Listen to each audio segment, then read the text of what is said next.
Hello Year 4, welcome back to another spelling, punctuation and grammar lesson with Miss Borhan. I want you to round out on the long date, Tuesday 30th of June 2020, and the LI to use a semicolon. Well done everyone. Now I hope you've all revised your spelling words and looked through a dictionary if you're unsure of the meanings of any words. So let's get started. Dangerous. There are many dangerous roads in the countryside. Dangerous. Poisonous. There are many poisonous plants in this planet. Poisonous. Perilous. He went on a perilous journey to the top of the mountain. Perilous. Joyous. Her birthday was a very joyous occasion. Joyous. Hazardous. There are hazardous chemicals that can cause death if inhaled. Now I'm going to go through the words one more time, so make sure you look through your spellings and make sure you've written it all down. Dangerous, poisonous, perilous, joyous and hazardous. So let's look through the spellings. Now I want you to check your words, and if you got any incorrect, I want you to write it out a few times so that you can practice it. Well done everyone. So these are some spelling words to learn for next week, and you can look through a dictionary to find the definitions of the words. Court, centre, century, certain, circle. Okay, now so let's go through a recap from our previous punctuation lesson on using colons. So a colon looks like two full stops, one above the other.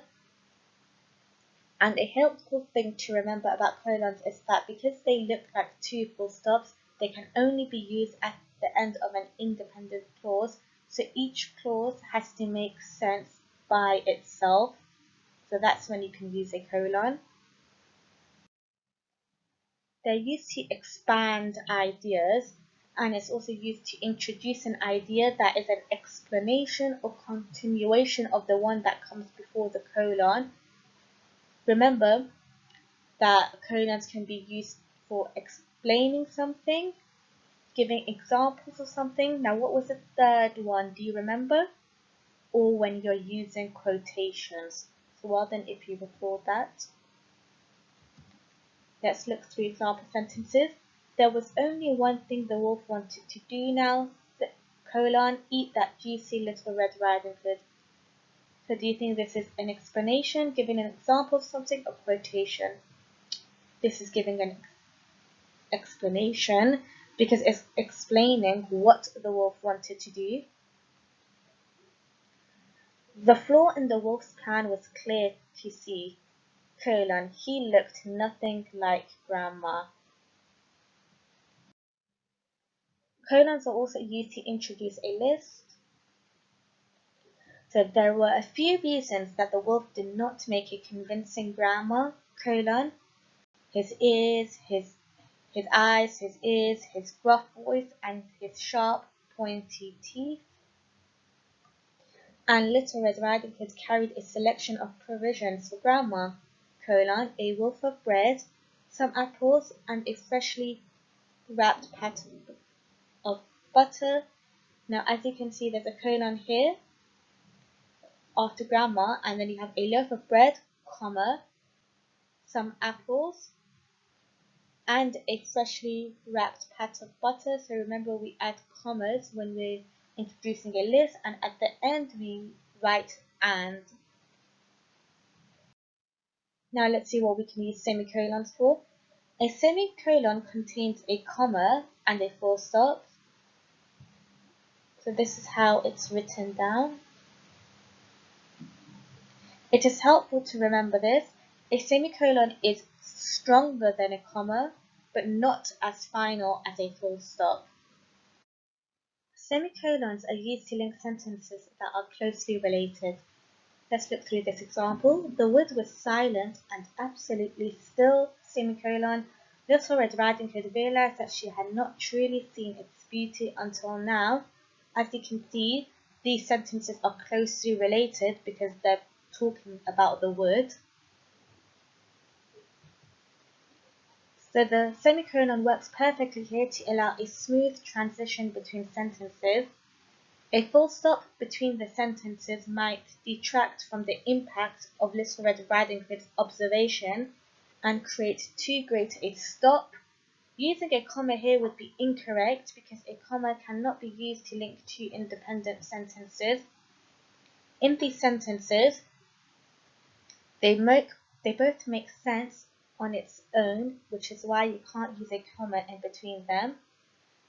And if you added a full stop, we wouldn't really understand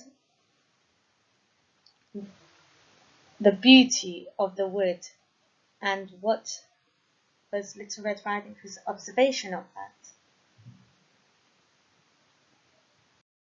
Semicolons can also be used to link one sentence to another closely related sentence that uses a conjunctive adverb. So the wolf liked Little Red Riding Hood. Nevertheless, he was looking forward to eating her. Now let's see how we can rewrite this sentence using a semicolon. The wolf liked Little Red Riding Hood, semicolon, nevertheless, which is a conjunctive adverb. He was looking forward to eating her. Let's go through the next sentence. Little Red Riding Hood didn't like the forest much, however, she did like visiting Grandma. So can you rewrite the sentence using a semicolon? And where can you identify the conjunctive adverb? So take a moment and write this down. Let's go through it. Little Red Riding Hood didn't like the forest much, semicolon, however, this was a conjunctive adverb. She did not like visiting Grandma. Other examples of conjunctive adverbs which can be preceded by a colon. Preceded means come after. Otherwise, therefore, moreover, nevertheless, thus, besides, accordingly, consequently, instead, and hence. Hence just means therefore. However, you do not always have to use a conjunctive adverb after a semicolon. Here are some great examples of sentences which contain a semicolon that is not followed by a conjunctive adverb. Grandma is going bald. His hair gets thinner each time we see him. We had too many fumbles. We lost the game. Sean wanted to call our new puppy Scritch. I hated the name. I am so sorry. Will you ever be able to forgive me? As you can see in these sentences, using a semicolon works perfectly to allow a smooth transition between sentences. A semicolon can also be used to separate items in the list, where the list also contains commas. So there are lots of characters in the story, and then you have a colon. Big Bad Wolf, the baddie, Little Red Riding Hood, the heroine, Grandma, the victim, and Mr. Woodcutter, the rescuer. And we spoke to the main characters: Grandma, 81, Big Bad Wolf, 30, Little Red Riding Hood, 11, and Mr. Woodcutter, 55. Over here, you can see a useful summary of semicolon and colon. So to introduce a list, it goes in the colon column.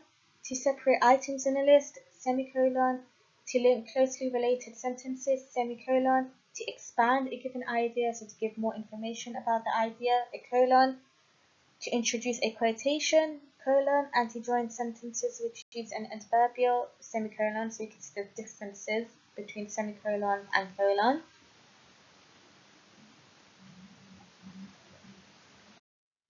So now we're going to go through a semicolon or colon quiz and see which sentences require those punctuations. Okay, so let's get started, and once you're done, you can take a picture and email it over to the year 14. Question 1. A or B, which is punctuated correctly? A. I love the sound of the birds singing, semicolon. However, I hate being woken up by them. Or B. I love the sound of the birds singing, colon. However, I hate being woken up by them. So take a close look. You can pause each section. A is correct. Well done if you got that right. So I love the sound of the birds singing, semicolon, however I hate being woken up by them. So as you can see, there's a conjunctive adverb, so that's how you know that this sentence is correct. And these sentences are closely related to each other. They're talking about the birds, sound of the birds. Question 2. A. The woods here are beautiful, semicolon, peaceful, quiet, and lush, or the woods here are beautiful, colon, peaceful, quiet, and lush. So write down which sentence is correct. B. Well done if you got that correct. So the woods here are beautiful. This makes sense by itself, and then you add a colon. Peaceful, quiet, and lush. So there's a comma over here, and at the end there's an and.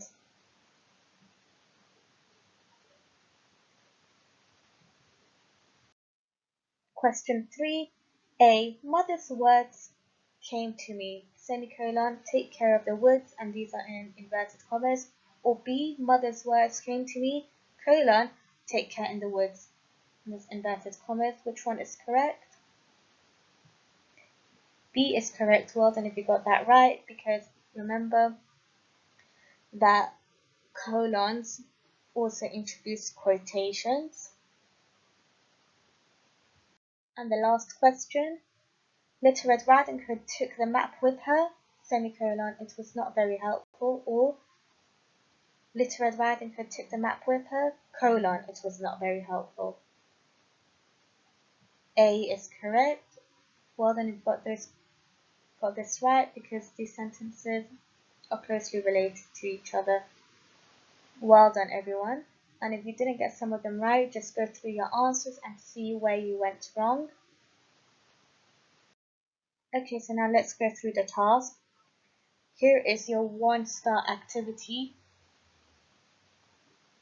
So you have to identify in these sentences whether a semicolon is used. So the first section using semicolons. Question 1. Not today, my head was already spinning. So there's 3 little boxes over here. Now where would the semicolon go? Which box? You have to do that for these 3 sentences.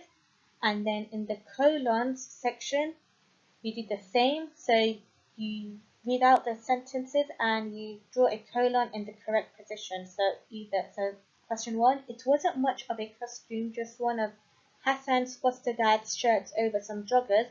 So the colon goes through the first box where the arrow is pointing towards a sentence, the second one or the third one.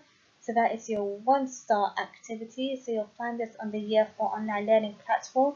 You just need to do this worksheet. So you find it and you do this worksheet, and then you can also mark your answers with a purple pen or any other color pen you may have. Now if you feel a bit more confident, you can do this 2-star activity. So take a close look at this worksheet so that you can locate it on the Year 4 online learning platform. And if you feel really confident, you can try this 3-star activity.